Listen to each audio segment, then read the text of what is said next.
In a meeting with a top advisor to President Biden on Monday, Israeli Defense Minister Yoav Gallant warned that military action against Hezbollah was the only way to safely return its citizens to their northern homes.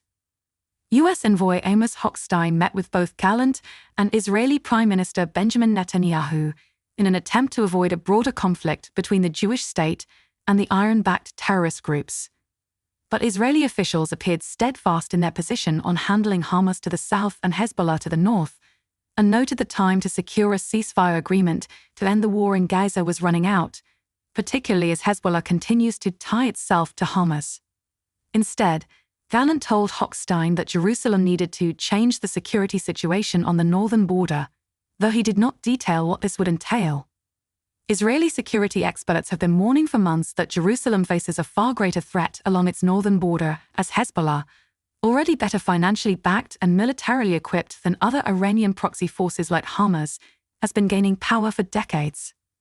Israeli citizens fled their homes in the north following the catastrophic attacks by Hamas in the south on October 7, 2023, fearing a similar attack could be carried out by Hezbollah. Additional evacuations have since been enforced by government officials along the northern border as Israel Defense Forces IDF and Hezbollah routinely engage in cross-border skirmishes. It is unclear how many Israeli residents have been displaced since the onslaught of the war against Hamas nearly 1 year ago, though some estimates suggest that figure could be as high as 80,000. We are in a multi-front campaign against Iran's axis of evil, which is striving for our destruction, Netanyahu said following Houthi and Hezbollah missile strikes on Sunday. I am attentive to the residents of the north. I see their distress. I hear their anguish. The current situation will not continue, he added. This requires a change in the balance of forces on our northern border. We will do whatever is necessary to return our residents securely to their homes.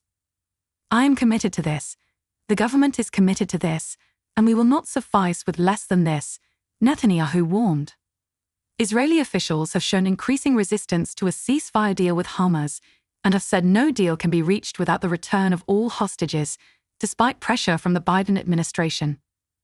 Netanyahu has also said there are major security concerns that cannot be compromised for the sake of a ceasefire, like the continued presence of Israeli forces in the Philadelphia corridor in Gaza, which runs along the border with Egypt.